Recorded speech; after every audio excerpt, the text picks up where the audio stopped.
Agora, Elo, empreendedorismo na rede, com Douglas Martins, aqui na 316. Dicas de como superar os desafios de empreender em tempos de crise. Agora aqui na rede 316, o Douglas que já está na área, já está plugado com a gente diretamente de Curitiba, acredito que sim. Douglas, é isso aí, Welber. Bom dia, diretamente de Curitiba. Maravilha. Como é que estão as coisas por aí em Brasília? Tudo em paz, graças a Deus. Hoje finalmente um sol aparecendo aqui, Douglas, porque esses últimos dias, meu irmão, estávamos todos de molho. Eu acho que essas chuvas estão passando pelo Brasil, né? Tava ouvindo aí a campanha pra gente apoiar aí Petrópolis, né? Pois é, vamos nos engajar. A gente sabe que tem muita coisa acontecendo já lá. Esses dias vimos aí o governador do estado, o prefeito, presidente Jair Bolsonaro fazendo lá uma fala, né? Dizendo, olha, temos bastante coisa aqui e tudo mais, mas a igreja precisa estar mobilizada, atenta para as demandas que foram levantadas, inclusive agora acabou de passar aí, né, a nossa propaganda aí, a convocação para a igreja se envolver. Tempos difíceis lá em Petrópolis. Verdade. Nossos irmãos ali precisam do nosso apoio, né? Inclusive tem uma verba que foi destinada para os empresários de lá, viu, Dom? Eu achei isso muito bacana. Isso. É isso aí, eu ia comentar isso aqui na sequência, mas que bom que você já trouxe, né? O empresário, o empreendedor, ele precisa ficar atento nesses tempos de calamidade, né? Tem aí verbas específicas para isso. Procure informações aí na cidade, né? Em Petrópolis, ou eventualmente também tivemos dificuldades recentes em Belo Horizonte, Salvador, né? Sim. É importante a gente estar atento aí para esses movimentos que o governo federal e os governos estaduais e municipais têm feito para apoiar você que é empreendedor e eventualmente passou por alguma dessas circunstâncias aí de catástrofe, né? Ou de calamidade aí que está atrapalhando o seu negócio. Verdade. Não deixe de buscar todo tipo de suporte possível para que você possa passar por essa fase de uma maneira saudável, né? Isso mesmo. Muito bem. E hoje a gente vai estar falando sobre comunicando a visão, Douglas. É isso mesmo? É isso aí, cara. Hoje a gente vai dar continuidade àquela série, né, que a gente tem feito aí sobre comunicação, sobre inovação, mudanças. Hoje a gente traz então para o nosso bate-papo essa ideia, né, da importância de comunicar uma visão. E o texto que nós vamos usar hoje para esse bate-papo é um texto muito especial, né? Davi fazendo ali a transição, preparando as coisas para que Salomão, seu filho, sucessor e responsável por uma missão muito importante, que era a construção do templo, e a gente vai ver aí nesse contexto a importância de comunicar bem essa missão, né? Antes de começar, Welber, eu queria fazer aqui a gente não fica fazendo muitas propagandas, mas quando tem alguma coisa boa a gente precisa contar, né? Nós somos parceiros, o Movimento Elo é parceiro de vários movimentos pelo Brasil afora de profissionais e empresários, né? Vez por outra a gente está citando aqui alguns movimentos espalhados aí pelo Brasil, e hoje eu quero trazer aqui para você que é nosso ouvinte e acompanha aí a Rede 316 e o Movimento Elo, a Escola de Empreendedorismo Cristão do Instituto Tela, que é um parceiro nosso, eu participo lá, também estou envolvido nesse processo da Escola de Empreendedorismo, dando algumas aulas ali, né? Tem uma seleção de professores de altíssimo nível, e o Instituto Tela fez então, em parceria com o Movimento Elo, um desconto especial para nossa audiência aí, né? Você pode acessar lá o site do Movimento Elo, o post que está ali, a gente acabou de subir ele agora ali para você poder ter acesso a ele com toda a preferência. Ele vai ficar travado ali na entrada por uns dias até que esse processo das inscrições aconteçam, e você vai poder fazer a sua inscrição com 10% de desconto no programa de empreendedorismo do Instituto Tela. Então, acessa lá o movimentoelo.org.br, você vai cair na página principal do movimento. O primeiro post que vai aparecer ali é a Escola de Empreendedorismo Cristão, e você vai clicar nessa matéria, vai ler, ali tem um link para você entrar na página da inscrição, e você tem um código do cupom que é Movimento Elo. Então, quando você estiver fazendo a inscrição e passar ali o cupom de desconto, você coloca ali Movimento Elo e vai ganhar um desconto de 10% na sua inscrição. Quero incentivar todo mundo que está aí nos ouvindo, acompanhando, né? Aqui, participe. É mais uma rede de relacionamento, é mais uma oportunidade de networking, além, obviamente, do conhecimento, né?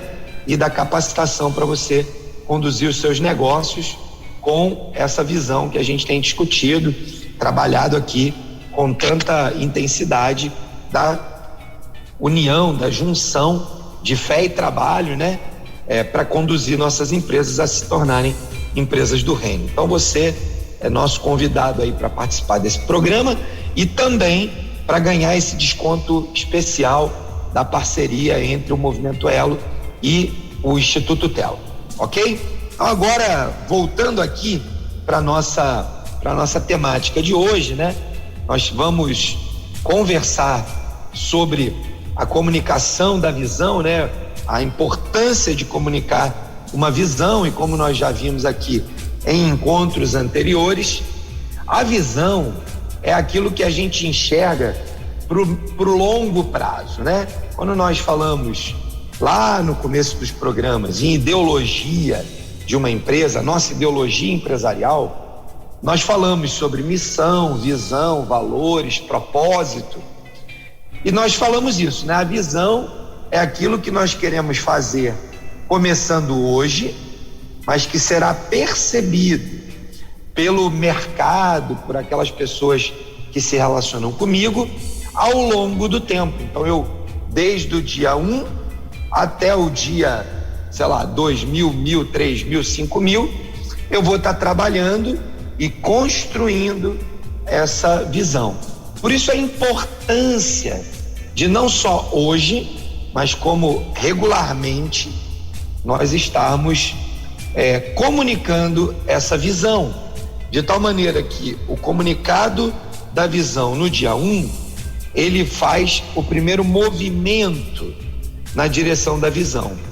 E ao longo dos anos, ao longo dos meses, semanas, encontros com seus líderes, estratégias que você vai usar para comunicar, você está construindo aquela demanda que vai entregar algo no tempo e que se transformará na maneira como você será visto no mercado.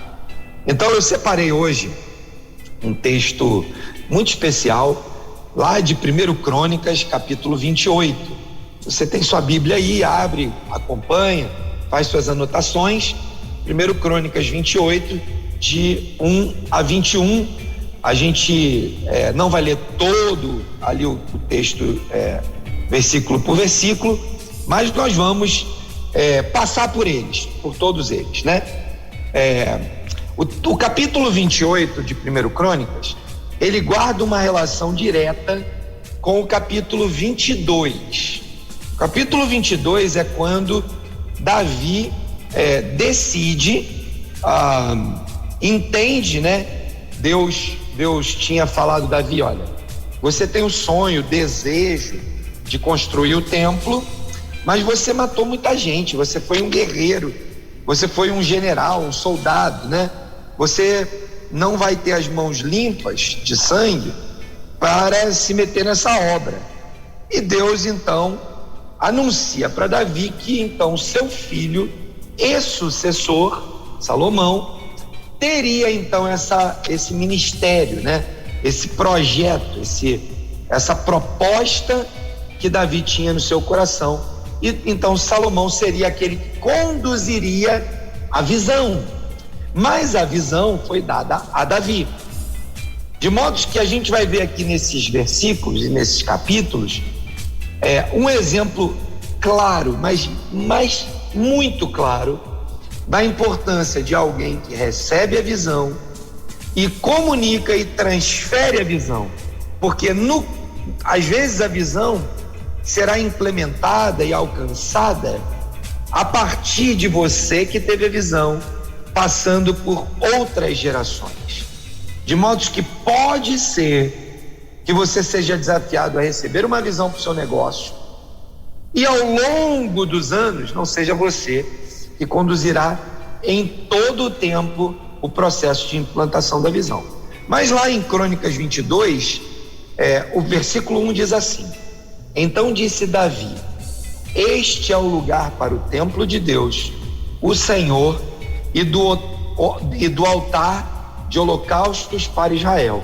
Então Davi definiu o local onde aquela visão começaria a ser construída. Davi deu ordens para que se reunissem os estrangeiros que viviam em Israel. Dentre eles, designou cortadores de pedra para prepararem pedras lavradas para a construção do templo, providenciou grande quantidade de ferro para a fabricação dos pregos, dobradiças para as portas, mais bronze do que se podia pensar. Também providenciou todas as toras de cedro do que se podia contar, pois os sidônios e os tírios haviam trazido muito cedro para Davi. E o versículo 5 vai: Davi pensa, meu filho Salomão é jovem e inexperiente, e o templo que será construído para o Senhor deve ser extraordinariamente magnífico. E aqui eu faço a primeira parada para a gente ir lá para o capítulo 28, na sequência, para entender o seguinte: uma visão, a visão de um líder precisa ser algo que, independente da sua simplicidade e praticidade, tem que ser algo magnífico, algo formoso, famoso, cheio de esplendor no seu resultado. Quando Davi está falando da visão que ele tem para o templo, ele é algo magnífico, não só em termos de impacto na história, mas também no seu processo construtivo, né? Davi termina ali o capítulo 6 do capítulo 22, dizendo: Davi mandou chamar seu filho Salomão e ordenou que ele construísse o templo para o Senhor, o Deus de Israel, dizendo: meu filho, eu tinha no coração o propósito de construir o templo em honra ao nome do meu Senhor, do Senhor o meu Deus. Pronto, e aí depois ele vai explicar por que ele não vai construir. Os capítulos 23, 24, 25, 26, 27 vai falando sobre o papel de cada trabalhador, cada pessoa envolvida no projeto, na visão de Davi de longo prazo. E nós culminamos então lá no capítulo 28. Davi começa o versículo 1 dizendo assim: Davi reuniu em Jerusalém todos os líderes de Israel, os líderes das tribos, os líderes das divisões a serviço do rei, os comandantes de 1.000 e de 100, os líderes encarregados de todos os bens e rebanhos que pertenciam ao rei e aos seus filhos, juntamente com os funcionários do palácio, os principais guerreiros e todos os soldados valentes. Davi fez uma convocação e trouxe a empresa toda, trouxe o governo inteiro. Ele lá no 22 convoca os trabalhadores primeiro, distribui as tarefas, distribui a missão, distribui para todo mundo, chama o filho, ministra ao coração do filho a importância da obra, a grandiosidade, a grandeza daquilo, o que aquilo representaria no longo prazo, e diz: cara, você agora pega o bastão e dá continuidade aqui a essa visão de futuro que Deus me deu. Eu não vou poder conduzi-la até o fim, eu não vou poder estar com a minha mão nisso, mas você será responsável por fazer isso. Então a segunda lição que eu tiro aqui é que às vezes a visão que nós temos pode ser construída, desenvolvida, conduzida por uma outra pessoa que não necessariamente é o mesmo. Bom, isso pode significar, se você é uma empresa familiar, né, tem aí um fundador e os herdeiros envolvidos na atividade. Se você é um empresário, não tem ainda, né, um empreendedor que ainda não tem sucessores no negócio, mas tem um executivo, tem um profissional, tem um parceiro de caminhada aí com você, se você é uma empresa pequena, né? Trabalha você e seu esposo, ou você e sua esposa, lembre disso. O Senhor pode revelar a visão para um e pode ser que o outro seja quem vai conduzir e executar. Isso não diminui ninguém na importância. Davi, apesar de tudo, chega no final da sua vida e é reconhecido na palavra de Deus como homem segundo o coração de Deus. Eu não sei se tem um título mais importante do que esse na humanidade, né? Eu gostaria de chegar no final da minha vida e apagar todas as, se fosse necessário, né? Apagar todas as outras coisas feitas e ser reconhecido como homem segundo o coração de Deus.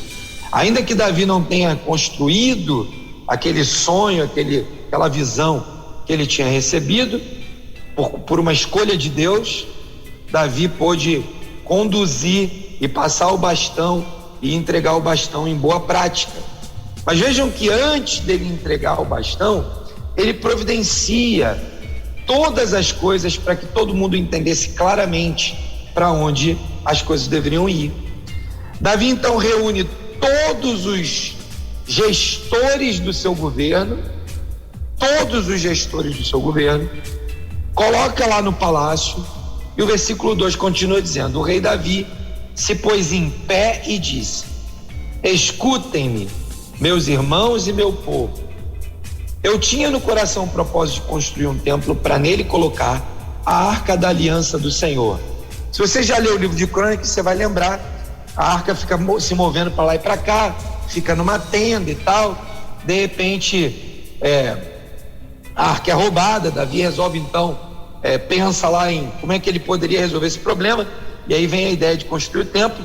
Então aqui ele está se referindo a esse processo, né?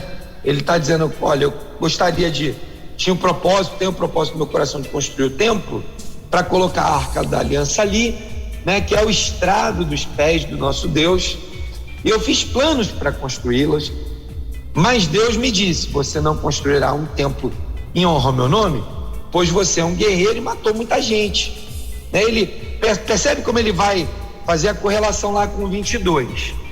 No entanto, versículo 4, o Senhor, o Deus de Israel, escolheu-me dentre toda a minha família para ser o rei em Israel para sempre. Ele escolheu Judá como líder, e da tribo de Judá escolheu minha família, e entre os filhos do meu pai ele quis fazer-me rei. Ele está contando a história dele, dizendo: puxa, eu teria toda a credencial como líder desse negócio, como líder desse governo, como líder desse estado, né? E sabendo mais ainda que Deus estabeleceu dessa linhagem a continuidade do reinado, eu tinha teoricamente todas as condições, todo o direito de conduzir essa visão e fazer o que eu tinha que fazer. Mas Deus falou não, e ele obedientemente entendeu. Muitas vezes nós, como time, como empresa, como gestores do nosso negócio, precisamos aprender a ouvir alguns nãos e a buscar de Deus uma resposta clara para entender quem deve conduzir uma determinada missão, quem deve conduzir um determinado projeto, um determinado plano, para que eu possa saber que aquela é a melhor escolha feita diante de Deus. Ele disse, versículo 6, seu filho Salomão é quem construirá o meu templo e os meus pátios, pois eu o escolhi para ser meu filho e eu serei o pai dele. Deus falando isso por boca de Davi: firmarei para sempre o reino dele, se ele continuar a obedecer os meus mandamentos e as minhas ordenanças, como faz agora. Então há aqui, um compromisso de Deus com Salomão, e Salomão tinha que assumir um compromisso com Deus para que aquele legado, aquela missão, aquela visão de longo prazo fosse conduzida por ele com sucesso. Por isso agora declaro-lhes perante todo Israel e a Assembleia do Senhor e diante dos ouvintes, dos ouvidos do nosso Deus, tenham o cuidado de obedecer a todos os mandamentos do Senhor, do seu Deus, para que mantenham a posse dessa boa terra e deem por herança aos seus descendentes para sempre. E você, meu filho Salomão, e ele começa então agora a sequência de comunicações. E ele vai então primeiro comunicar a Salomão: e você, meu filho Salomão, reconheça o Deus de seu pai e sirva-o de todo o coração e espontaneamente, pois o Senhor sonda todos os corações e conhece a motivação dos pensamentos. Se você o buscar, o encontrará, mas se você o abandonar, ele o rejeitará para sempre. Nós não estamos aqui, para ninguém desavisado aí achar que, você cai da graça nos dias de hoje, Deus pode me abandonar. Não era essa a ideia. Aqui a palavra do abandono está diretamente ligada ao projeto que Deus havia estabelecido por intermédio de Davi para o seu filho Salomão, Então, não misture aí alhos com bugalhos. Quando o tema da rejeição aqui está sendo trazido, é sobre o projeto, a missão que Deus havia estabelecido sobre Salomão. E aí ele vai continuar. Veja que o Senhor o escolheu para construir um templo que me sirva de santuário. Deus falando: seja forte e mãos ao trabalho. Então, primeira comunicação foi dada para quem? Para o sucessor, para o responsável pela missão, para aquele que lideraria o projeto de construção. Depois, então, ele começa a distribuir novas comunicações. Então, Davi deu ao seu filho a planta.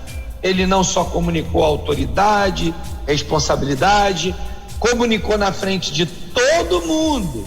Lembra que lá no versículo 1, ele reuniu toda a liderança do seu negócio, do seu governo, do seu estado. Ele reuniu toda a liderança, está comunicando tudo isso na frente de todo mundo. Então, lembre desse cuidado. Quando você tiver que comunicar a visão, chame toda a sua liderança, todos envolvidos em conduzir o negócio, e comunique sempre na frente de todos. Depois, entregue, o poder, o empoderamento e a autoridade.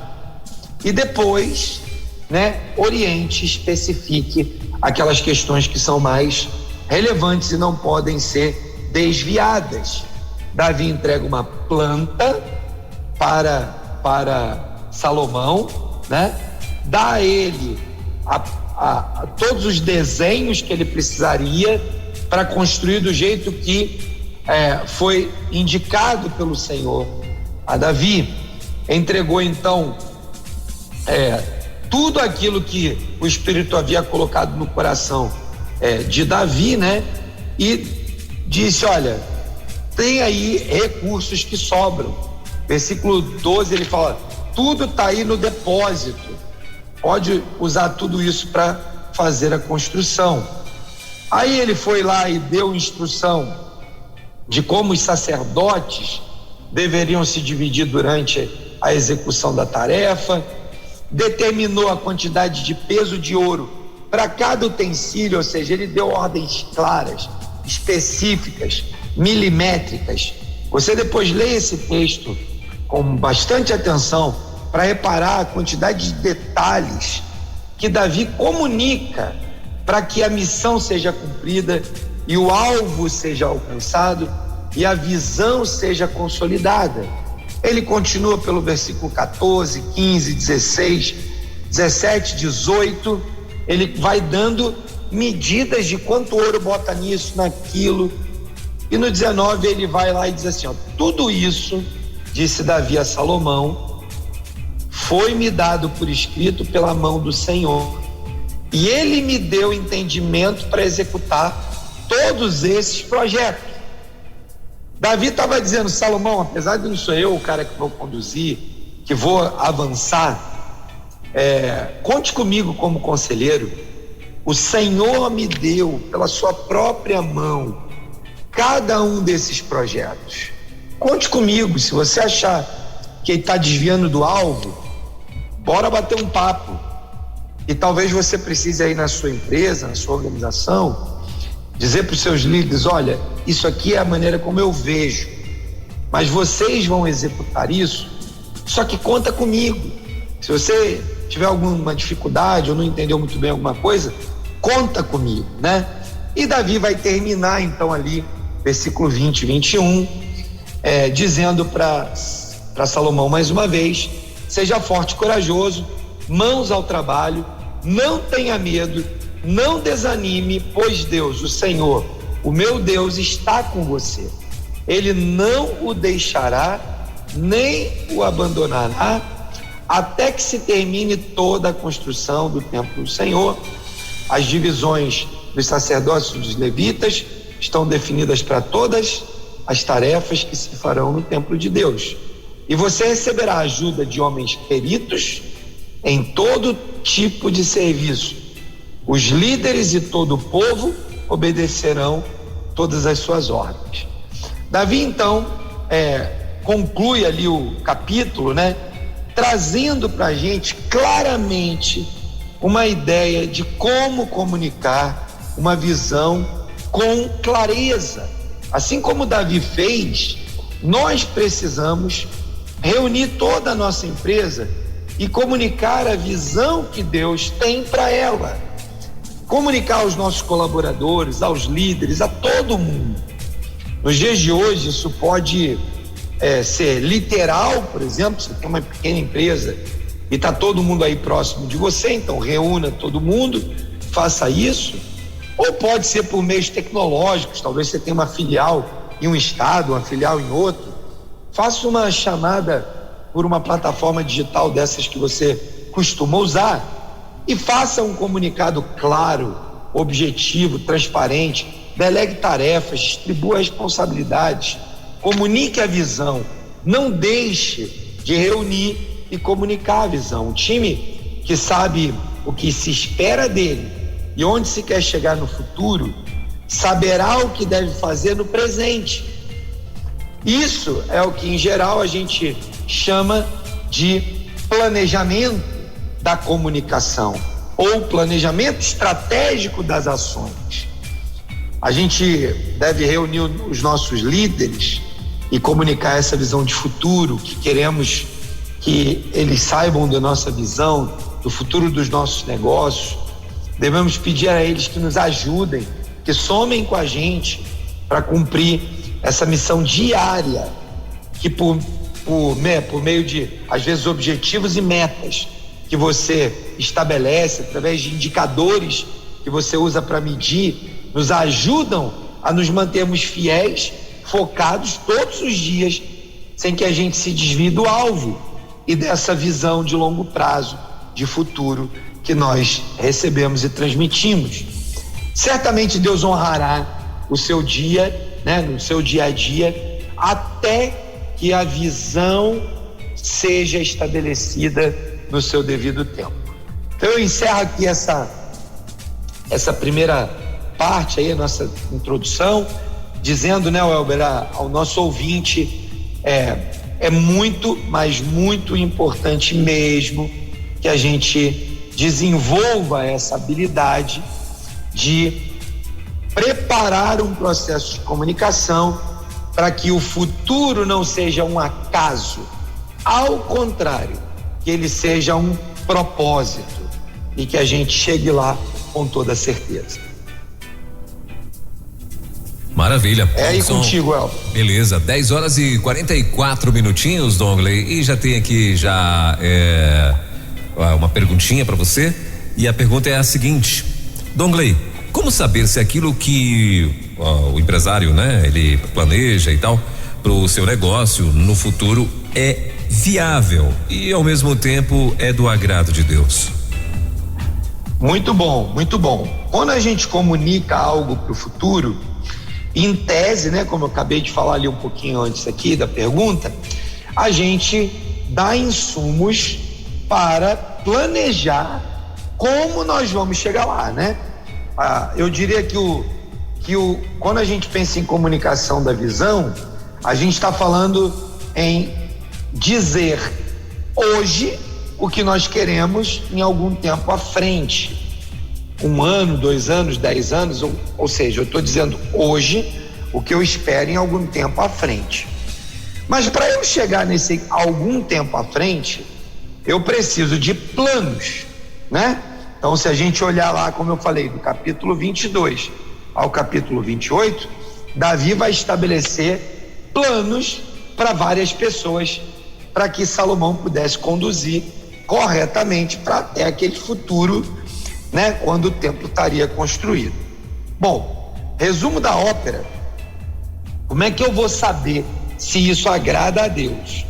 Insistentemente, né, Elber, a gente tem falado aqui semana após semana que a única maneira da gente saber o que agrada a Deus é tendo uma vida com Ele.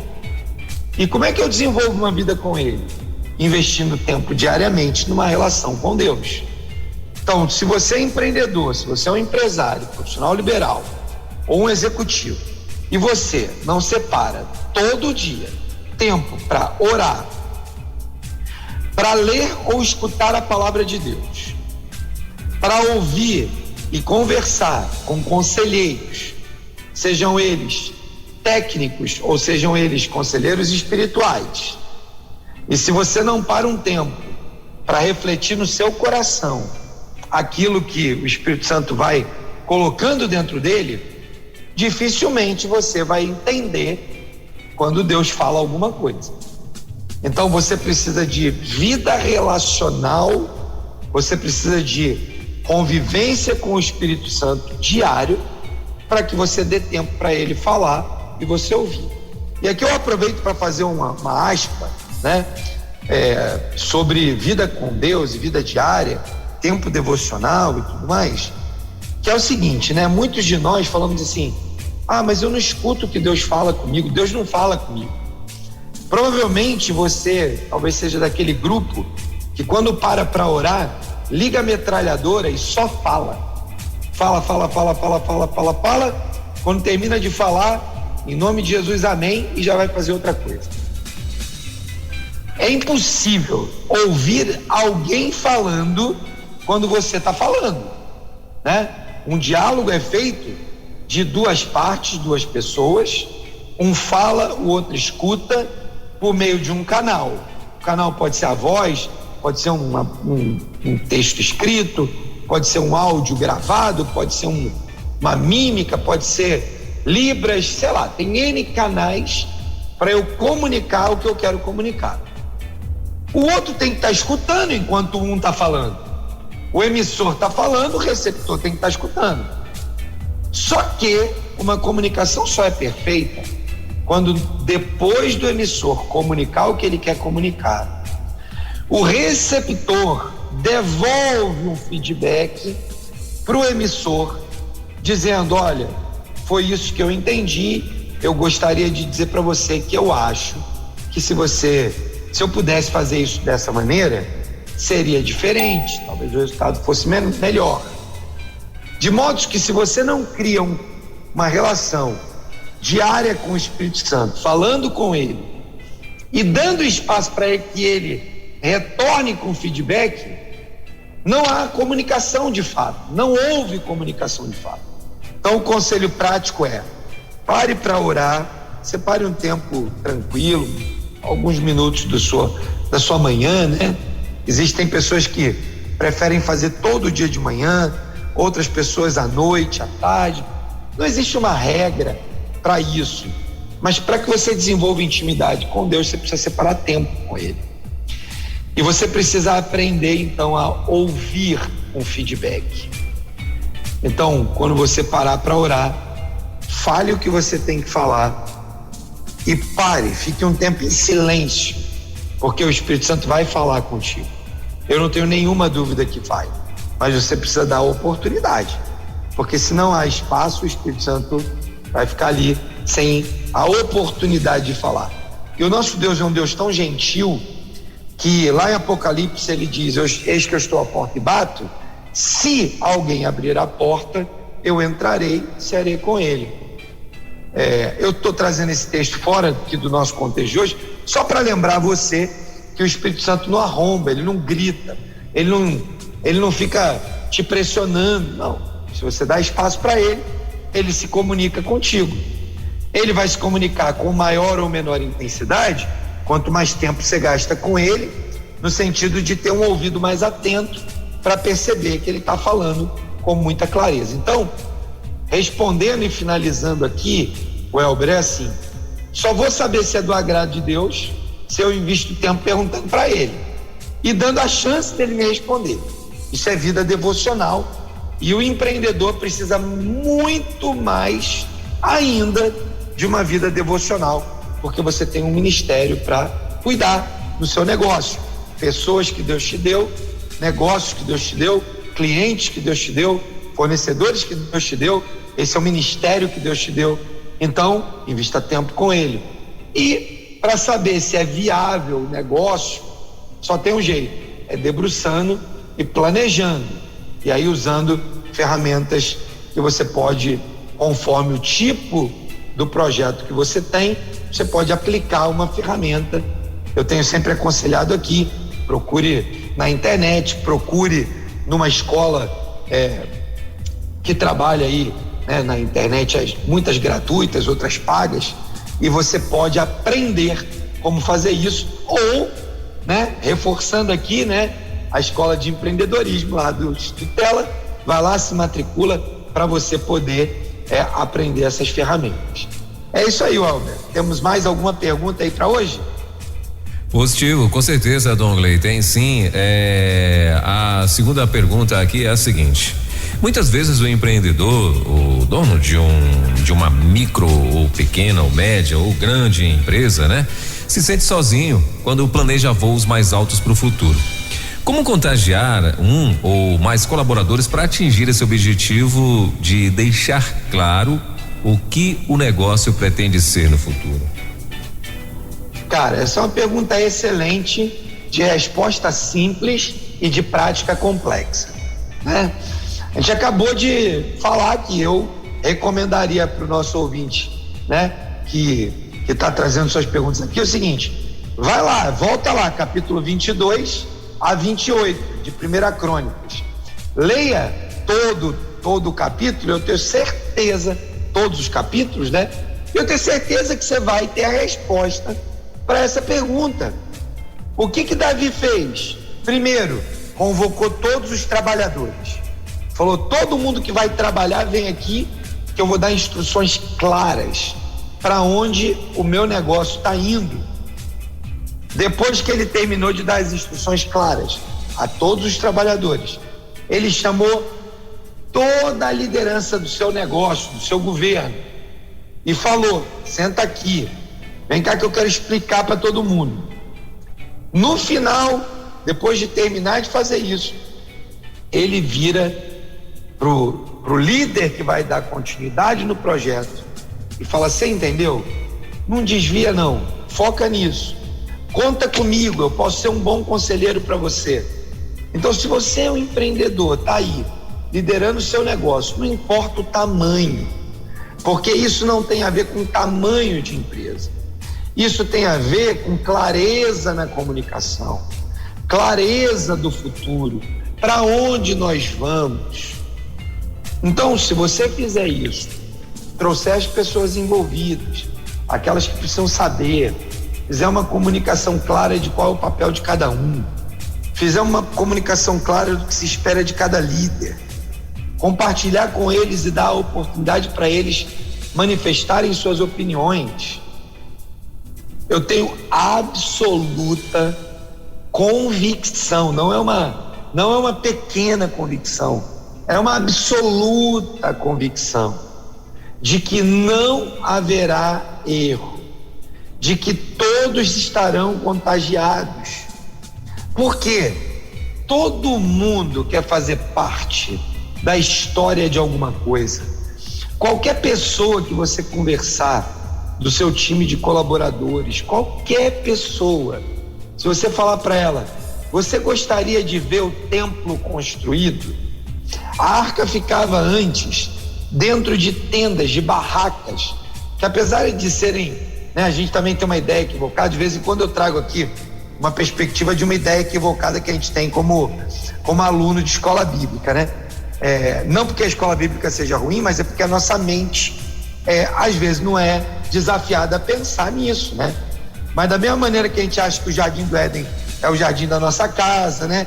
Que a gente acha tantas coisas fazendo esse paralelismo natural, às vezes a gente também acha que a tenda, né, era a barraca que a gente leva para acampar no final de semana. Não, a tenda era um negócio, né, deslumbrante, estrutura, protegia, né? Tinha lá várias cortinas, tapetes, tal, era um troço, era outro padrão o negócio, né? Tá mais para aquelas tendas sofisticadas dos mega hotéis, né, que a gente vê aí na TV. Mas a arca ficava ali. E Davi então tem a visão de futuro, e por causa do contágio da comunicação, ele vai viver a experiência de forma incrível, tá? Talvez aí, né, você fique pensando, quem está mais ligado aí nas questões da primeira construção do templo, segunda construção do templo, eu não estou aqui para fazer juízo desse valor, se o templo foi destruído ou não foi, não é isso. A gente está aqui para entender que uma comunicação clara mobiliza pessoas. O texto de hoje poderia ser o de Neemias também, na reconstrução do muro. Por uma dessas coisas, como eu já usei o texto de Neemias para outra coisa, hoje eu escolhi aqui o livro de Crônicas para contar essa história. Eu acho que dá exatamente essa perspectiva. Então, como é que eu vou contagiar? Comunicando com clareza para onde nós estamos indo. E qualquer pessoa, mesmo aqueles menos comprometidos, gostarão de saber e eventualmente se transformarão em pessoas engajadas, tão pronto eles conheçam o futuro da onde ele está indo, né? Diz aí um ditado, né, um conto, né, uma história de dois pedreiros construindo uma igreja. Perguntado para um, ele disse: eu estou assentando tijolos. Perguntado para outro, a resposta foi: estou construindo uma catedral. Certamente o que estava construindo uma catedral via a visão de futuro e recebeu uma comunicação e compreendeu a comunicação.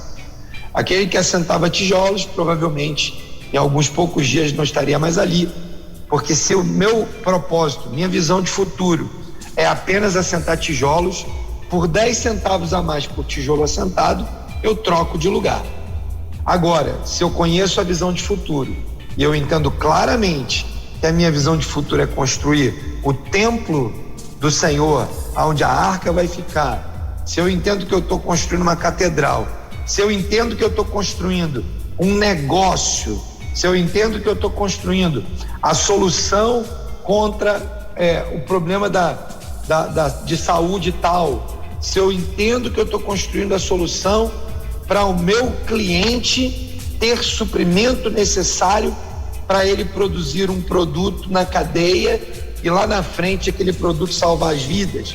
Ou seja, quanto mais eu, como líder, entendo, explico e mostro a cadeia que nós estamos inseridos, a cadeia dos negócios, eu faço meu time enxergar que o que eu estou fazendo, desde vender um cachorro quente, eu sempre trago aqui o exemplo do cachorro quente.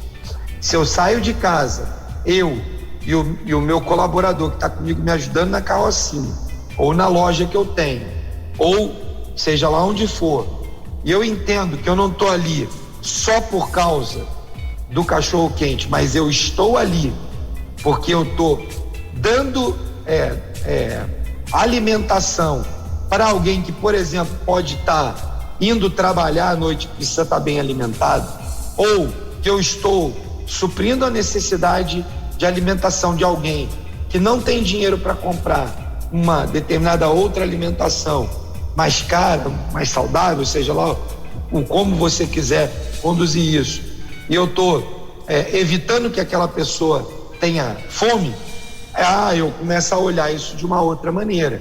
Talvez eu olhe e fale: ok, então eu vou oferecer aqui também um cachorro quente um pouco mais saudável, do ponto de vista nutricional, porque há pessoas que querem se alimentar comendo um cachorro-quente, mas de forma nutricional um pouco melhor.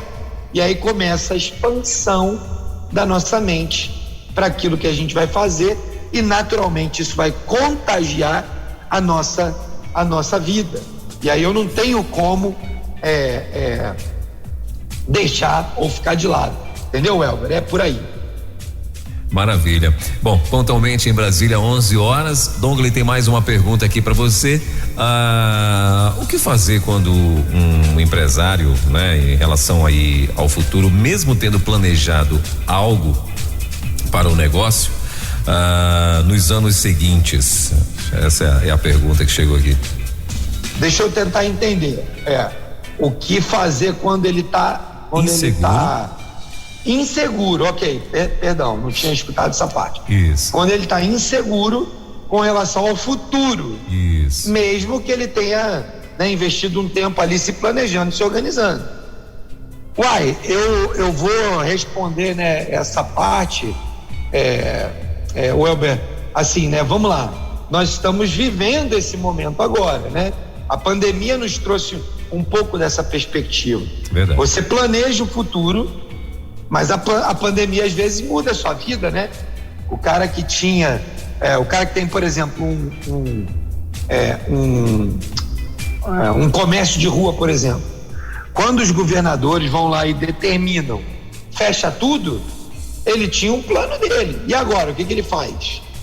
Ou seja, vamos lá, né? Como dizem os especialistas, né? A galera que trabalha com planejamento estratégico na sua atividade primária, né? Você planeja não para ficar engessado, você planeja para ter rumo. Então imagine que você vai sair em viagem, vai pegar o seu carro, vai rodar 2.000 quilômetros. Naturalmente você parou para olhar qual é a estrada que você vai pegar. Você parou para avaliar se tem posto de gasolina no meio do caminho, né? Se tem um lugar com banheiro para você usar, se o seu carro tem a manutenção adequada, mas no meio do caminho furou o pneu. Furar o pneu faz parte das inseguranças de quem constrói, né? E produz planejamento para um projeto de longo prazo, né? Agora, furar 2 pneus faz parte do plano? Obviamente que não, você só tem um step no carro.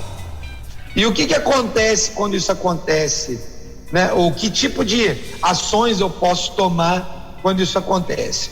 Se você foi mais previdente, o que você fez? Você parou, refletiu, falou: olha, eu vou fazer uma viagem longa, não é provável, não é comum que fure 2 pneus simultaneamente ou logo em seguida, mas se isso acontecer, e não é impossível porque o carro tem 4 pneus rodando, e se tem 4 pneus pode furar 4, né?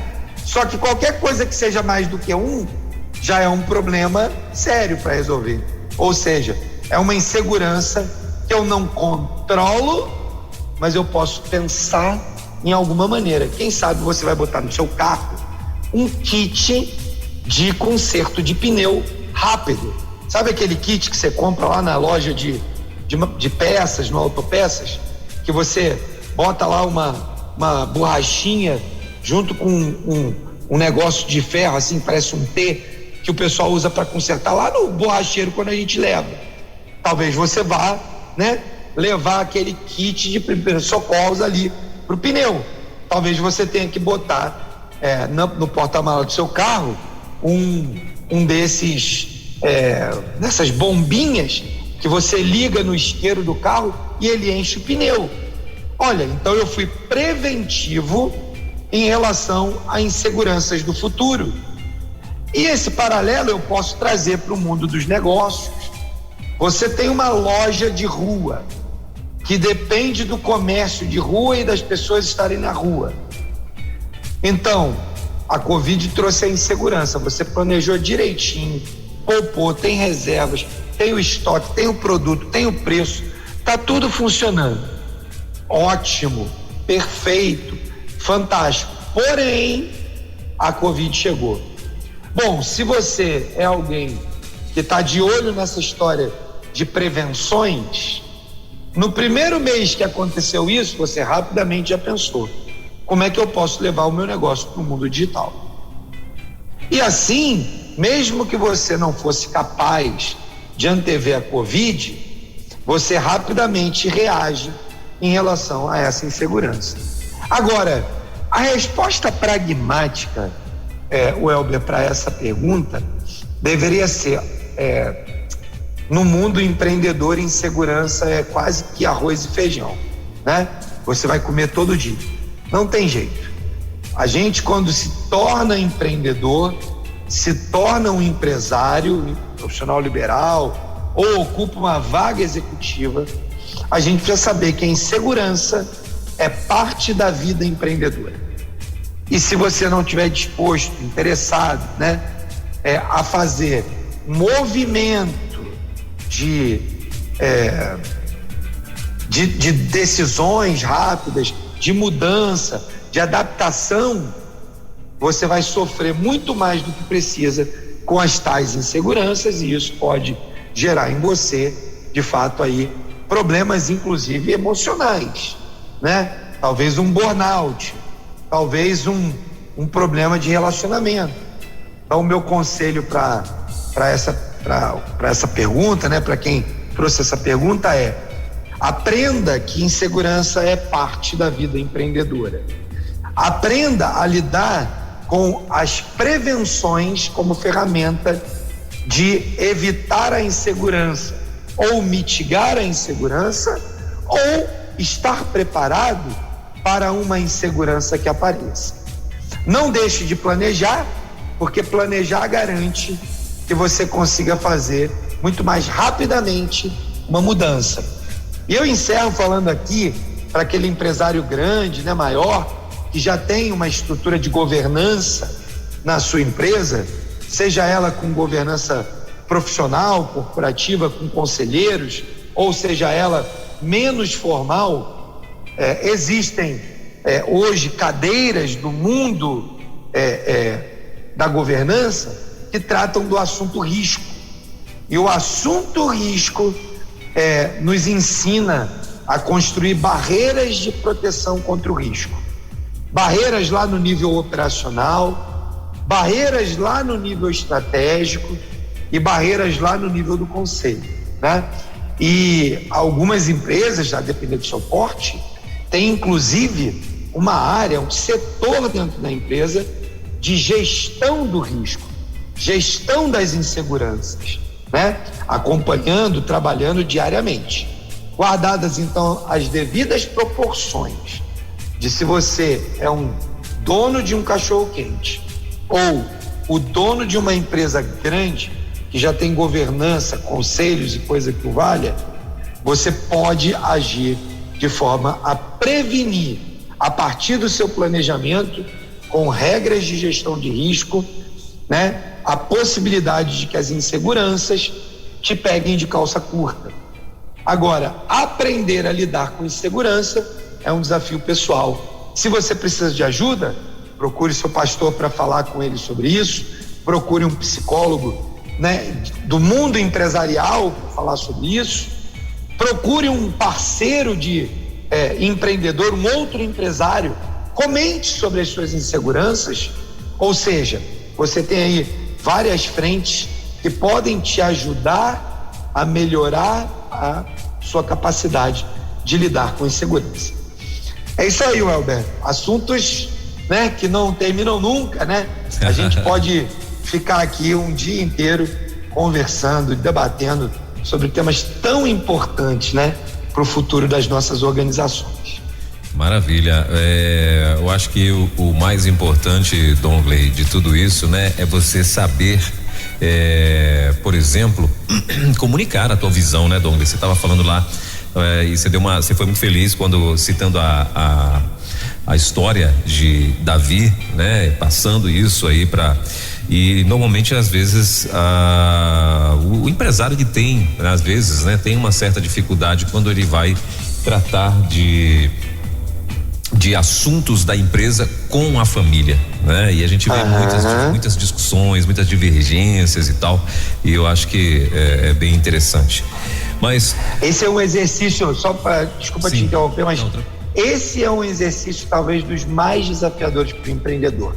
Muitas vezes tentando poupar a sua família, ele carrega sozinho essas ansiedades, mas eu quero também te incentivar, né, a trazer sua família como suporte de oração, gente que você pode contar. Certamente eles serão aquelas pessoas que no pior dos cenários e no melhor dos cenários serão eles que estarão do seu lado.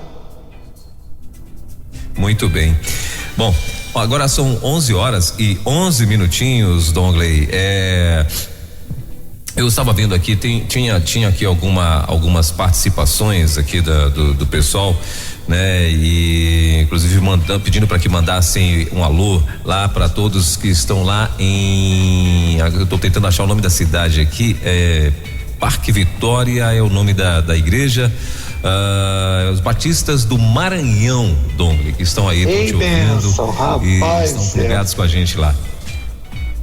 Mano, um abração aí, gente, pessoal do Maranhão que está acompanhando a gente, né? Cada semana a gente vai vendo gente do nosso Brasil afora aí, acompanhando esse tempo especial de palavra, de movimento Elo na Rede 316.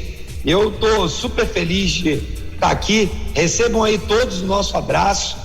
Em breve, né, queremos poder nos encontrar aí com todo esse povo, quem sabe um grande evento esse ano ainda, pra gente estar junto. Mas fica aí o nosso abraço para todo o povo do Maranhão e para todo o pessoal que nos ouve Brasil e mundo afora. Maravilha. É a Heloísa Serra, que está lá em São Luís do Maranhão. Agora sim atualizou aqui, eu consegui ver aqui quem é que está pedindo aí para que você mandasse um abraço para eles. Ô Heloísa, fica conectada com a gente, avisa aí, né, os seus amigos, os outros empresários, empreendedores. Vamos trazendo esse povo pra gente estar aqui semanalmente batendo esse papo tão gostoso aí. Maravilha. E é isso, Dongley. Então, assim, quero muito agradecer mais uma vez aí a tua participação, né? E semana que vem a gente vai continuar falando sobre. É isso aí. Vamos falar sobre disseminação da visão, né? A gente falou da importância de comunicar, mas não adianta só comunicar e deixar ela parada. A gente precisa fazer com que a visão entre na organização. Então vamos falar um pouco sobre isso. Como é que a gente dissemina a visão tanto para dentro da organização quanto para fora dela, já que a gente quer que todos percebam a nossa visão. Isso, 11h13, então disseminação da visão na semana que vem. Hoje nós aprendemos sobre comunicar a visão, e a semana que vem, então, disseminar essa visão dentro da empresa. Meu amigo Dongley Martins vai estar falando. Dongley, tem mais alguma coisa que você gostaria de acrescentar? Só mandar um abraço para todo mundo, desejar uma semana super abençoada e um grande abraço aí para você, meu amigo Elber, né? Que o Senhor seja contigo aí, continue usando sua vida para abençoar essa multidão de gente que tem acompanhado a Rede 316 nas ondas digitais, né? Que o Senhor continue usando sua vida. Maravilha, obrigado então, Dongley, até a semana que vem, permitindo Deus, terça-feira, então a gente vai estar aqui com mais um nosso Empreendedorismo Conectado com o Dongley Martins, ligado aqui junto com a gente toda terça-feira. Valeu demais, boa semana, Dongley. Valeu, abração, igual. Elo, empreendedorismo na rede, com Dongley Martins. Baixe agora os podcasts em nossa plataforma rede316.com.br. Dicas de como superar os desafios de empreender em tempos de crise.